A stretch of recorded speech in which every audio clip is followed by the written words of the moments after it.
Welcome to the Foresting Tomorrow podcast, episode 9. Yes, we are almost at the first milestone. Yeah. Which is 10. Keep talking about it, but we are close to reaching it now. Next week? Yes. So together with me, Jens Isbak, CEO of Forsler, I have with me the clever and awesome-looking guy, Rasmus. Thank you.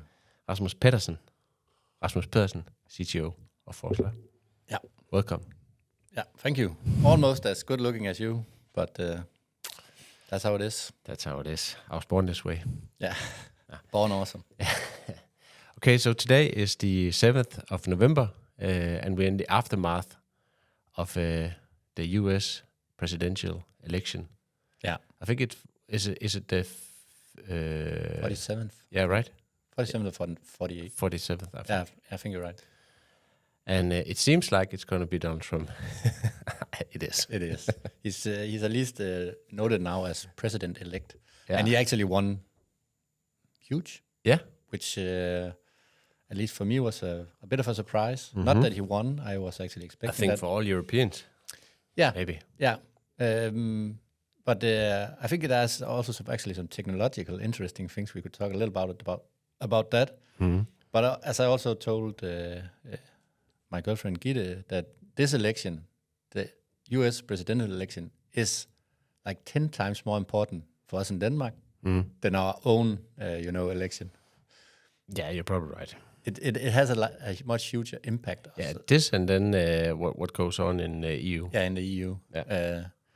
So interesting times. Yeah. And of course also interesting from a forestry point of view. If at least I also asked this question on LinkedIn. Yeah. Because we are, both of us, pretty new into forestry. Yeah. So I was wondering if there was any example of these elections actually affecting forestry in general. We know that they can have impact on nature, but I was more thinking about clear forestry. Timber production. Or Yeah, and maybe also nature conservation in some sense. But I'm not talking about how the climate or anything like that. It was more pure to the nature part of it. So I had to look a little into that, and of course a lot of these WWF and so on has statements on it because on this election or previously? on this. Okay. I can't find anything. You can find actually some scientific papers about how elections affect nature and forestry, but I didn't have the time to take deep dives in these articles, so I haven't done that. But a lot of these organizations, NGOs and so on, but WWF of course have a statement on that they will keep on doing what they do, no matter who is elected. Yeah, of course. But I found it from forestry, the U.S. national forestry, how they see it, not so much. And is that like an independent thing, or is it like a government? It is under the government, but it's not. At least they state themselves they're not a political controlled, but it is still the National Forestry Association. Yeah. But the interesting part was that it's more like how do they budget, but they can't really do anything because over half of their budget goes to take care of forest fires. Ah, okay. And that was like estimated to be like 1.5 billion or something the last year, I think. Whoa. But they reached 3 billion. So they are even over budget, but they can't you can't just stop firefighting. So they don't see any change. Let's just say it like that. They're going to be fighting fires for the next 4 years as well. So But like Donald Trump says, it's just poor forest management. yeah, you'll probably say that. Yeah, I've read it. Okay, but yeah, that's also my understanding. Not so much. At least what I've understood from California is that one of the reasons they have so much trouble with this is that they didn't let fires burn back in the 70s and 80s. So they did everything they could to avoid fires, which built up a lot of brushwood and a lot of dead wood. Yeah. Which now, you have a lot of fuel for the fires. So a good fire sometimes is needed. Yeah. But I also found more generally, this is what the Guardian wrote on what will this election mean for the whole green transition. Yeah. Which I guess forestry is also a huge part of. Yeah, and that's a lot. Yeah, the statement there is, he can have a lot of impact, but there are so many things in motion now that in 4 years you can't stop them. That just the pure transition towards what have happened in the US the last period here, 4 years, on how much they have transitioned into renewable energy. Yeah. How many of the cars are beginning to become electric? That's also the same in Europe and especially in Asia. And now you see China as being one of the forefronts on also developing renewable technologies. So that their bet is that US can't go the opposite direction because they'll be left behind and they can't afford that. And if you look at it, this was a campaign, of course, run by Trump. Yeah. But he had like a sidekick this time. Yeah, I know. Yeah, the great Elon Musk. Yeah. And he's all about renewable. Yeah. So it's where we're ending up there because, and Elon approaches this very pragmatically. Yeah. So he normally does. Yeah. So he wants to make that transition. He's building electrical cars, right? So logically, how will it? Yeah, but it's actually quite funny because the position that US have now in terms of green technologies is basically due to the Inflation Reduction Act. Yeah, that was also that Joe Biden introduced.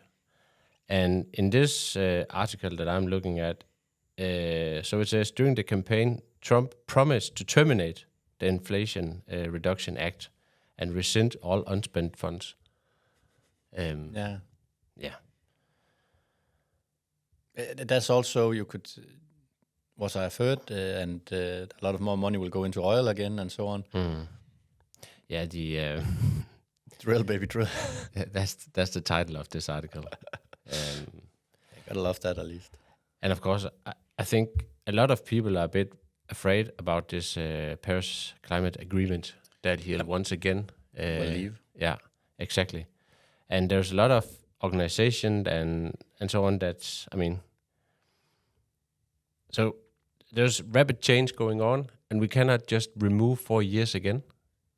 Yeah, that's also one of the statement here. But I know, again, depends on the source, but the Guardian here says, Yeah, hopefully that's true. But also in this article, it says that on Monday, so I guess it's Monday next week, leaders will meet at COP29 in Baku to discuss how to finance world's push to halt climate change. And of course, he's not in office yet. Yeah. But almost certainly there'll be a lot of talks about this and the influence or the consequence of him moving into office. And there are, of course, now you say that China is I think they're actually, this article says that US is leading on green technologies, but it's probably China. At least China, and you know it from cars, right? Yeah. So and windmills and... Yeah, exactly. Of course, there are a lot of the technology they have probably gotten from somewhere else. But I saw in the Danish TV, this debatten, it's called the debate in English, where they debated... they also talked about Volkswagen, right? Yeah, exactly. Yeah. I saw a clip of that where I think she was an analyst for a car. Yeah, I think it was the... what's it called? Brancheforening. FDM or what? No. It was more the English word. I can't remember. Anyway. Yeah, but she was saying. That Volkswagen was under enormous pressure right now because they simply moved too slow on electric cars. Yeah. And now they can't produce cars effectively and cheap enough compared to the Chinese. Off, employees. Yeah. And she said and I was about to just fall off the chair. 700,000 employees in Volkswagen. Yeah. It's a crazy big company. And I studied with one guy from Mexico who had worked at Volkswagen in Mexico like a manager in the assembly. Okay. So they have like all over the world. Yeah. So And they have so much infrastructure and so on. So, but this is also what the disruption is. Yeah. If you don't move fast enough, you But I think Elon, he's also aiming for, removing the what's it called? The reduction, the government. What's it called? The government. Reduction in price if you buy a green car. I don't know what's called. Subsidies. Something like that. Yeah. He's targeting to remove this because he is one of those guys that can actually earn money on supplying electrical cars. Yeah, and he's also, at least what I've read about him, also a believer in if it's not strong enough to stand, then let it fall. Yeah. By the way, maybe we should turn our attention towards forestry again. Yeah. It's just, it's just that these things have impact. I guess my point was that there are things in motion that 4 years can't stop. Hopefully. Yeah. Hopefully. So it's funny to, if you look at the forestry sector and timber production and all that kind of stuff, at least in Denmark, and I think a large part of Europe and hopefully globally, there's a shift towards that, forestry also have, sustainable forestry also have a lot of benefits in terms of nature and climate and all that kind of stuff. But it seems like his sort of politics and directions, I like diverting these two. Yeah. There's no sort of... I also read there was a guy that had a post on LinkedIn where he wrote that, okay, yesterday's election will definitely... There'll definitely be no government policies or anything, helping us, transition toward a better, more sustainable future. And then when there was another guy just commenting, they never have been. It's on our own. Yeah. And, yeah. Sorry to mention him again, but no one would build an electrical car until some crazy guy did it. It's people that move the world, not policies and politics. Yeah. But sometimes you need some policies. Yeah. To help you to guide you. Yeah, you do. I agree. And I think, of course,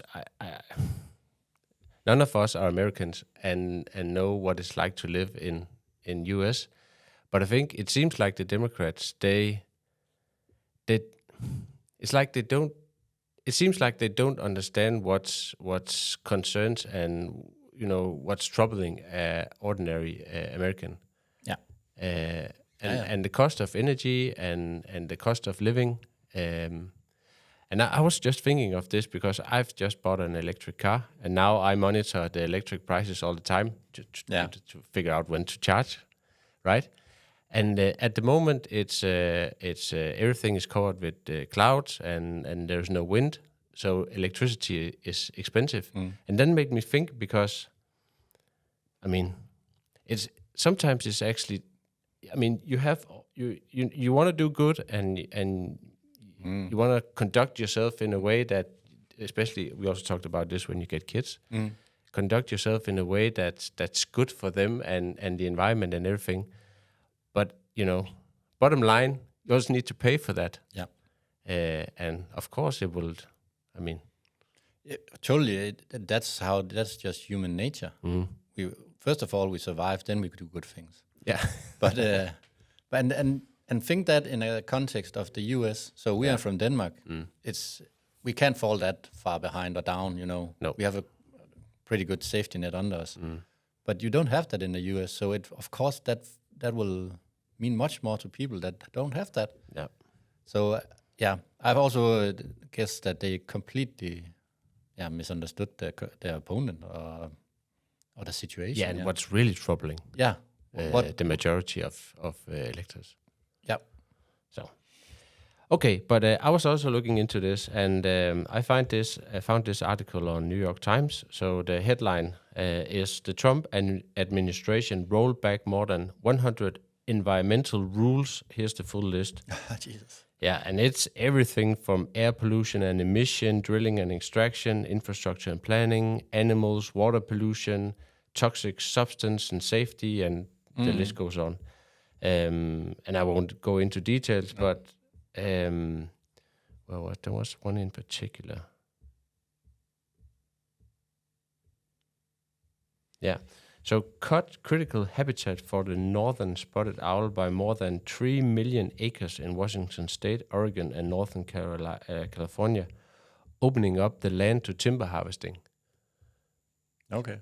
Yeah.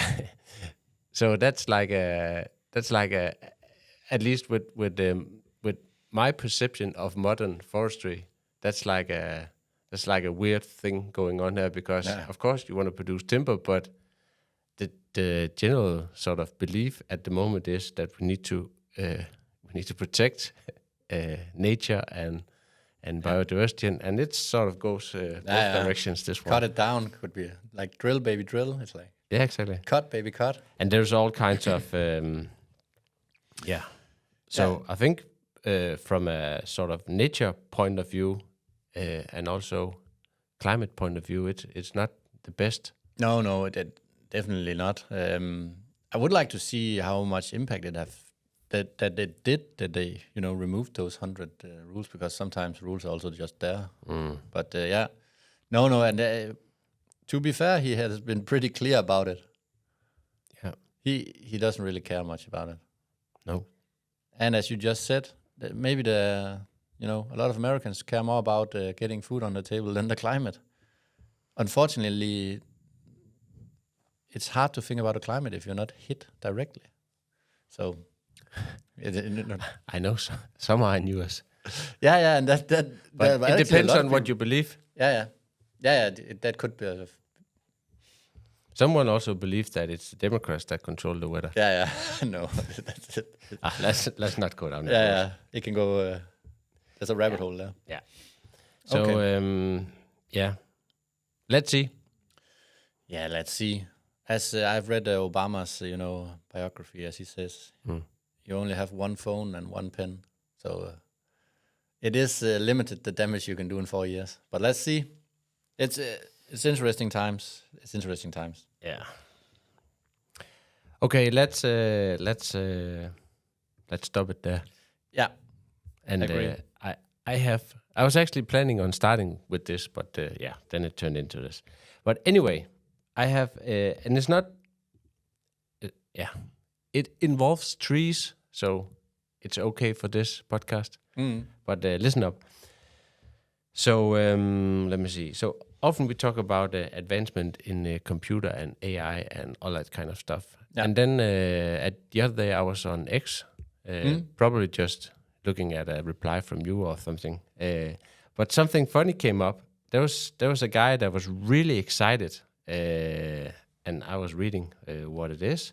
So we've talked about census. I think last time we talked about, or was it?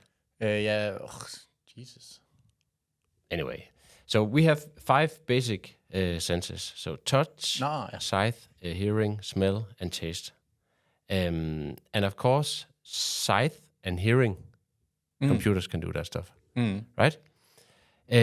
But now, a lab has come up with a way to make a computer have a new sense. So not like smell or anything, but it's completely smell. Okay. Yeah, no, not a complete new sense. Okay. Yeah. But it was like the sixth sense.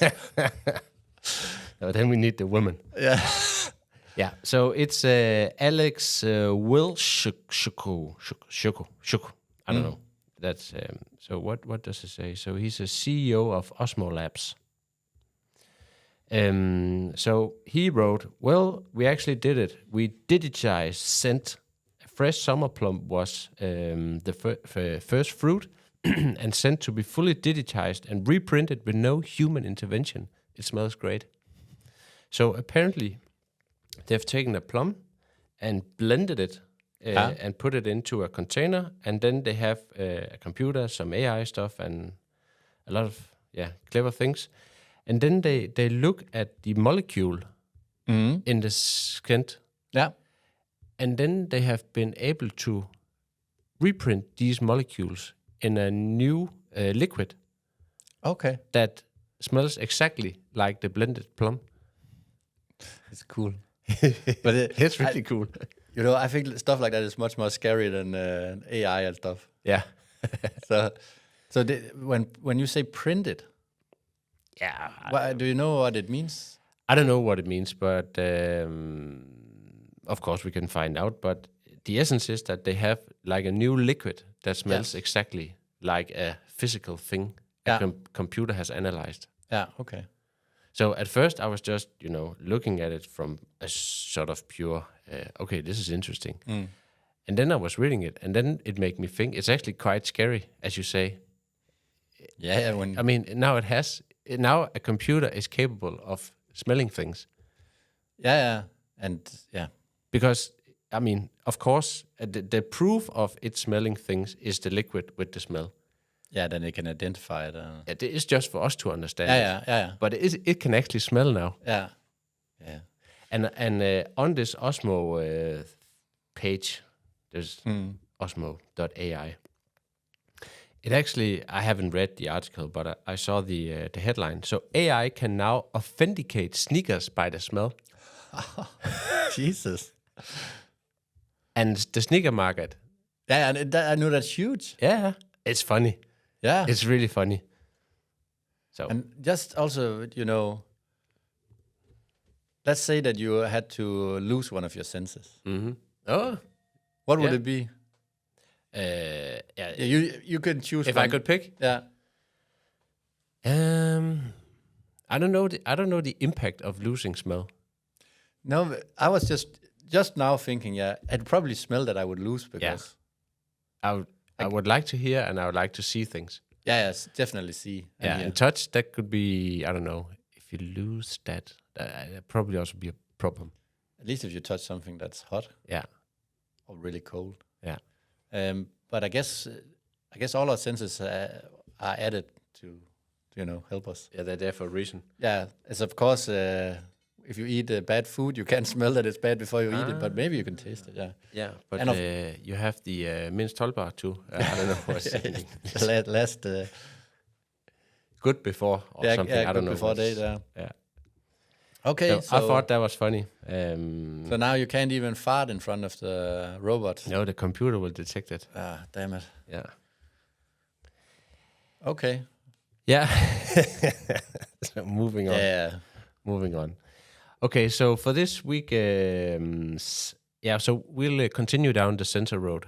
And as I said a couple of weeks ago, this new SAR, synthetic aperture radar, I found that to be really interesting. Yeah. So we have been looking into that a bit. Yeah. To see what it actually is. So maybe we should just start describing what it actually is in layman's term. Yeah, I think a good idea to understand what it is to just have a little bit of understanding what just a normal conventional radar is. Exactly. So generally speaking, we've also talked about lidars before. Yeah. But a radar is something that sends out radio waves, and then it waits until the radio waves returns. Yeah. And when you measure the time between sending it out and it returned, you know how far away it is. Yeah, and we've all seen that in the airport and in movies and so that's the basic. Yeah, and the technology are more probably the physical thing is called the Doppler effect, which you use for this. So it's very old. Yeah, it's very old. I don't actually know how old radars are. Even SAR technology is pretty old. Yeah. I think it's the 60s or 70s or something like that. Yeah, that makes sense. I guess the radars have come before that, and it. I guess it also makes sense that the progression of it, that you have these stationary radars, which you use at airports, as you said, and so on, because then it can stand still. It sends a signal out in all directions, and then wait until something comes back. Yeah. The thing about that is, if you want to get a more powerful radar, if you want to have at least one point that you want to measure or see better, then you need a bigger radar. Yes. Physically bigger. Yeah. And that's to do with the photons. Yeah. And so if you want to have it measure a lot of stuff, then you have to make it bigger. And that's not necessarily great at all times. No. The good thing about it being stationary and always sending out is you get real-time data. Yeah. But someone clever then thought about, what if I just wanted to measure something that's static, but I want to measure it well? Mm-hmm. Then I can't build this humongous radar to do that. So let's just build a smaller one and move it around. Yeah. And that's why it's called synthetic, is this, that you make it look like something that's bigger than it is by moving it around. Yeah. And for example, taking, pictures is the bad word for it, because it's radio waves you send out and you receive back, but it's kind of like the same as if it was a camera, but you just move it around. But I actually think it's a good way to look at it, because synthetic aperture radar, and aperture is what you normally use when you're checking imagery or pictures to create images. Yeah, and aperture means opening, or I guess that's the best. Yeah, I don't know why but it is exactly, like that. Exactly, opening a gate or something like that. Yeah. Yeah. So yeah, and then if you wanted to, let's say, have a really good idea of what the ground beneath you looks like, the static ground or a forest or something, let's jam this on a plane and fly over it. Or satellite. Or a satellite, or drone. Yeah, or drone. Yeah. And take a lot of pictures. Because then we can begin to stitch those together. Yeah. And the thing is, when you fly above something, imagine this, that you send out a lot of radio waves. Mm-hmm. And then you move. And that's actually not correct what you just showed. It's at an angle. Yeah, it's a bit in front of it. Yeah. It won't work if it's on top. Yeah. So, but then you fly over something, and then you send out these signals downwards, and then you wait for it to return to you. Yeah. But when you have sent them out and you move a bit, and you send out a lot of signals. Yes. So you actually get the whole thing from a lot of angles because of this Doppler effect. You how should I explain it? It's really hard to explain there's also a lot of things going on. Yeah, yeah. But then you can create what is essentially a 3D image, because you have a lot of pictures. Again, it's not real pictures, it's radio waves, but that's a good thing, at least for me, to visualize what's going on. And that it is exactly the same you do when it is pictures. Yeah. The way you stitch them together, it's essentially the same technology to do that. Yeah, but the funny thing about when you stitch pictures together, then it's like, it's one picture taken with a technology, and then there's a new picture taken with the sort of same technology. Let's say, now I don't know how to explain it, because you could visually see it, and then you could stitch together with a new picture, and then visually see more. But the funny thing about SAR technology is that they also have different bands, and then they also stitch this knowledge together. Yeah. So you get like, it's probably not correct to say like three-dimensional, but you get more dimensions in it, and it, to some extent, it turns into an image that it sort of looks like an ordinary optical picture. image. Yeah, you're right. When you look at the stitch together, it looks like an image. Yeah. Like what you would see with your eyes. Yeah. But it is stitched together with radio waves. Yeah. And because, as you say, the bandwidth, you have and polarization, and the way really that cool. The way that the different band and the polarization penetrate things is just I mean, the image is just crazy. Yeah. And so the technology is old, as you say, but now with all the advancement in computers and all the processing they can do and so on, the resolution on these images is getting really good. Yeah. And what you could probably say before is that, well, why don't you just use a camera? You can actually also get 3D images just with a camera. Yeah. And you could easily get better resolution because the wavelength is much smaller. Yeah. Yeah, and you also actually have a lot of, you have some band at least. Yeah. But why can't you use that? At least one thing is, at least if you put it on satellites, and that is that, if you take an image from a satellite and it's cloudy, then you just get an image of clouds. Yeah. But radar penetrates clouds. Yeah. So you can actually see through the clouds. Exactly. And there's one more thing. It's also daylight. Yeah. Yeah, it doesn't need the any radar light. Doesn't care. Yeah, and also actually, you could also say, what about just using laser? But laser has a bit of a hard problem in daylight because laser, if you have the sun going into your laser, the power of the sun can actually make it hard for the laser receiver to understand that it's receiving that laser because of the sun's, the energy in the sun is so large. Yeah. But radar doesn't have that problem. Clever. The same problem. Clever. Yeah. So that probably goes to the question: why don't we just use radar? Why do we use, laser and imagery and? Yeah. When I was going this stuff, I know what you're talking about. So when I was going this stuff, I mean, let's say when I was at 80%, at preparing for this episode today, I was like, screw it. we just use radar. Yeah, this is awesome. Yeah. And it can also, continue, and then I'll come back to some other funny things that it can do. And of course, but one of the things is that even though because of this, that you can make it much smaller than a stationary conventional radar, you still have a bit of issue with it being quite large. And maybe also one cool thing is you don't only use this technology to look at down on Earth. We use this to look into space as well. Yeah. Because you can also send radio waves really far. Yeah. As long as you send it on the lower bandwidth. Yeah. So if I do like this, do you know what that is? A black hole. That could also be something else. Yeah. Okay. Or no, they also use it to detect. Yeah, makes sense but they also use it to finally sort of visualize how the surface on Venus looks like, because you can't do that optically because it's completely covered with clouds. Oh yeah, you're right. Yeah, you're right. So they use this technology to do that. I'd love to see a picture of that. You can. It's okay, I can't remember. There's it's called Mission something. Yeah. There's something on it. Yeah. I can show you afterwards. Yeah, that because we've only seen this cloudy sphere that is Venus. I have never seen any.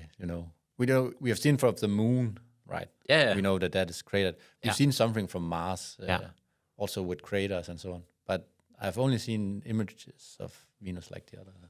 You can go Google it. Yeah, I have to. I've never thought about it, so that's cool. Yeah. So I also mentioned some of the drawbacks. So resolution, and then there's one other sort of funny thing, because you can't. So no, let me start in another place. So what it's actually good at is monitoring things, because it's cloud cover doesn't matter, daylight doesn't matter. So in terms of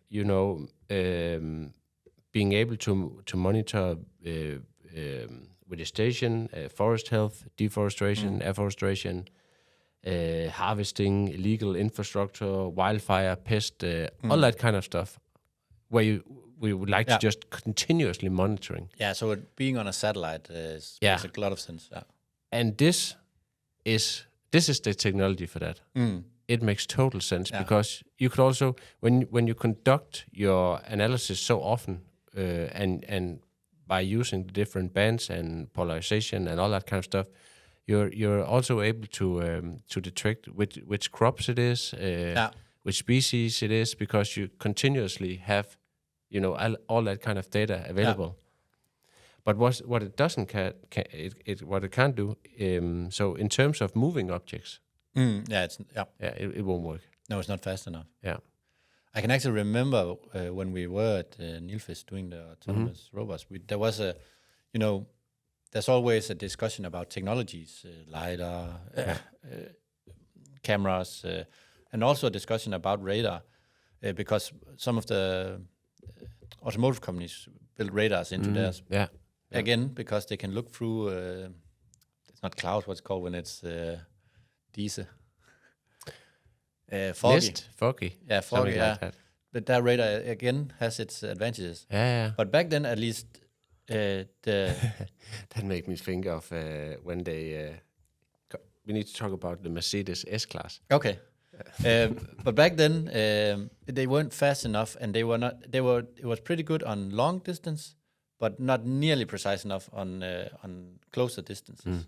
So that means you wouldn't be able to use it as well for inside buildings when you had to map around and clean the entire floor. Yeah. So you can't rely on a technology that's not very precise in those settings. Yeah. And again, on a satellite, taking imagery, you can do a lot of processing of the imagery and all that. It makes total sense. But then if you have a use case where it's much more real time, probably it's not you need to combine it with other technologies. That's also what's been done. Yeah. For example, in the cars. Yeah. There's I think we have talked about it at one point in time. When they introduced some of the Mercedes S-Class version, it's probably 20 years ago. Okay. Something like that. They also had radar technology in order to make the car stop by itself. Yeah. And the way that they want to showcase this was in a in a foggy environment with spectators, and there was this guy, driving. Yeah. And they couldn't get at least that's, I think it's the truth.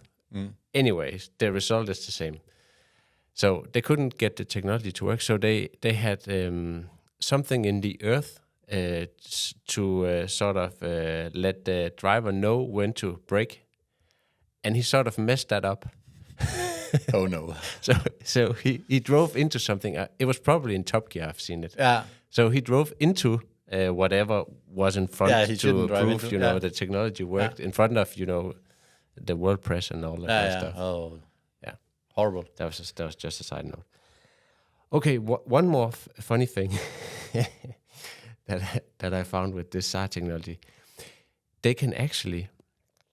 So there was an image of a like a huge industrial harbor where you offload oil. Yeah. These huge tanks with oil. This can actually monitor the amount of oil in the tanks because it could penetrate to some extent. Yeah. Later in the video, they also talked about but you can't look into houses.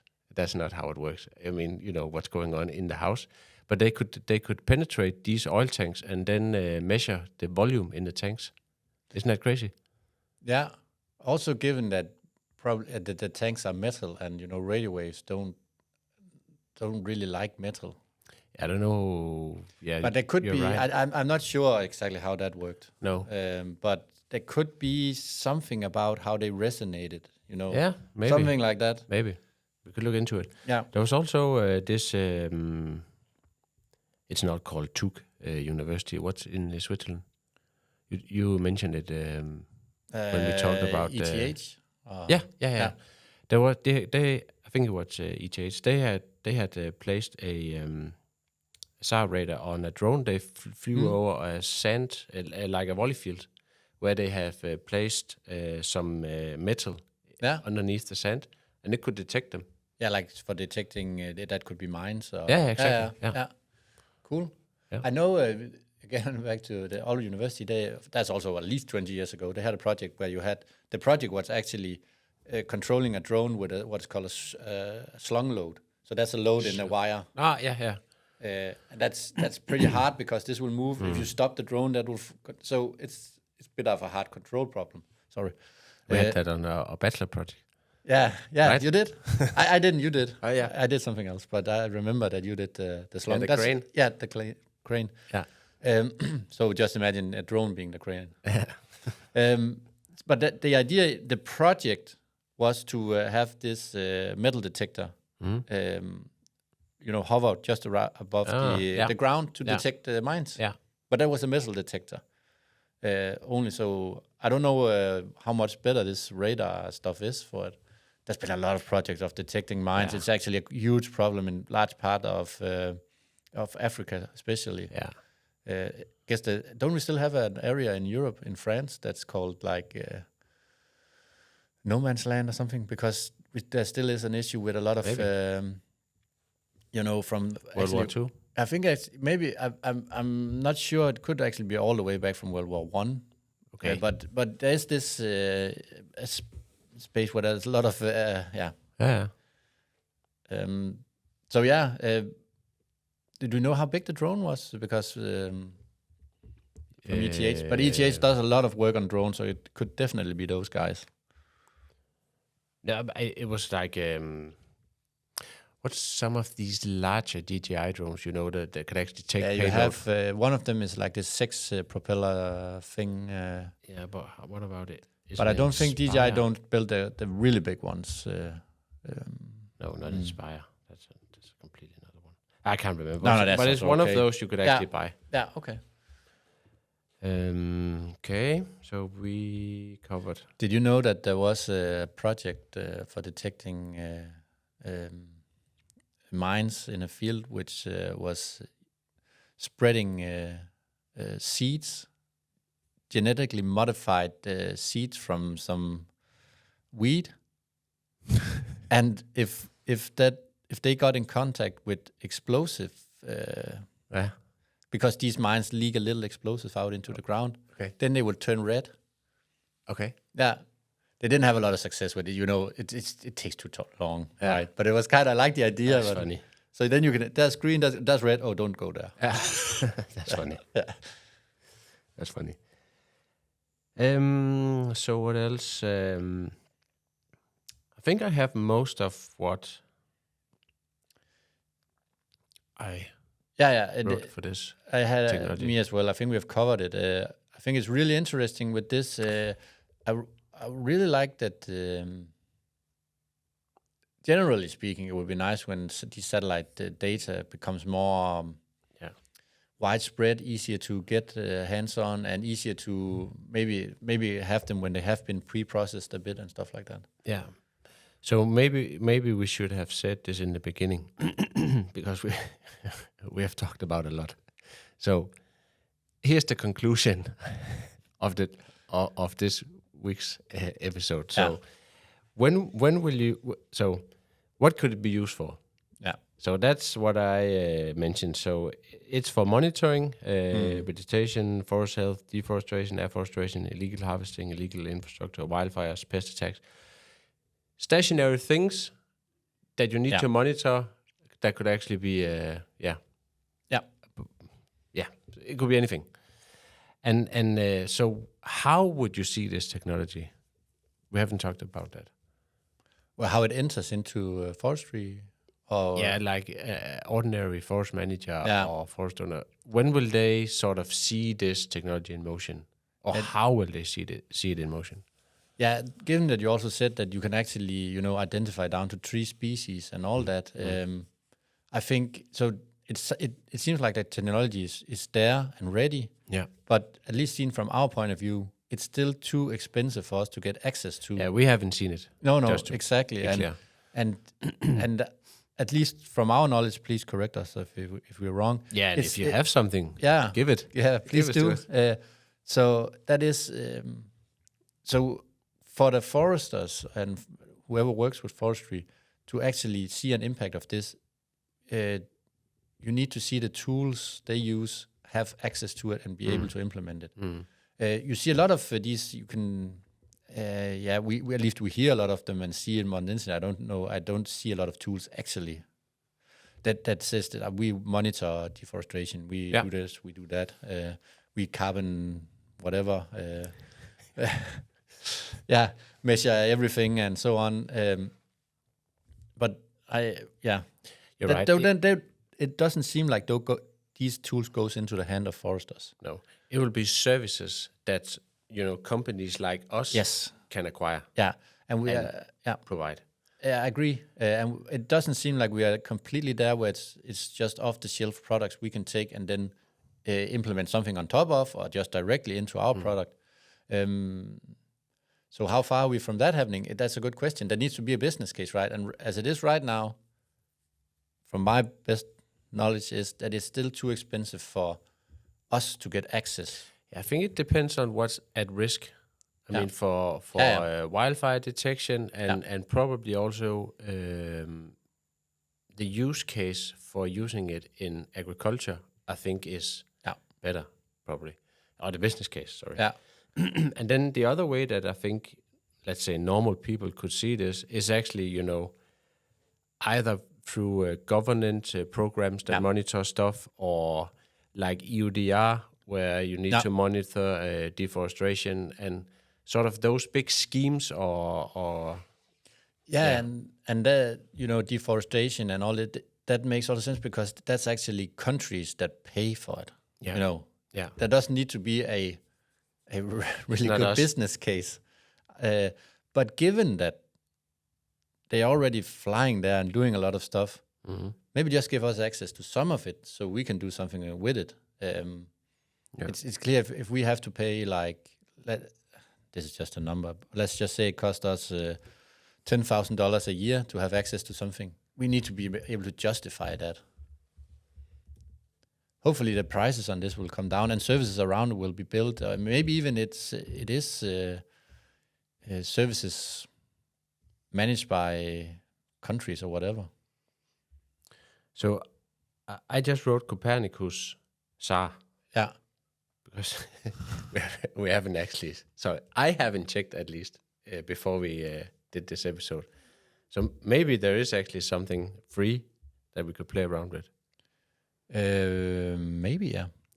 If someone hears this and they have insights into to this, then we should have a look at it. Anyway, we'll do it after. Yeah, and you're right. There could actually be some data available and so on, but from a company point of view, we can't just have it like a snapshot of data. So we need to ensure that there's a continuous stream of data, and maybe also just if it's just raw data, maybe building a complete system around processing that is not our.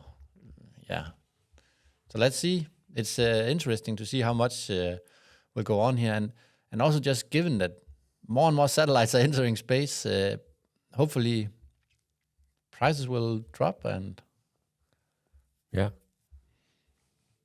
now I'm already knee deep in pounding up Sentinel-1. Yeah. So let's stop this this episode and go find the data. Go see if we can get this data. Yeah, and maybe we could have an episode in the future about satellite data and how to access it, and talk a little about what services are out there, what can actually be done now, who can, because we know at least of a Danish company that does something that makes some imagery available. So that could be cool. Yeah, that's it. Let's conclude. We've discussed election and the world will not end, and computer getting a nose, and then SAR technology. Yeah, that's nice. And apparently Volkswagen is screwed. Yeah, exactly. Let's see. You have a Volkswagen. Yeah, I'm happy with it. Yeah. Okay, let's call this episode, and we'll see you in the next one. Yeah. Bye-bye. Bye.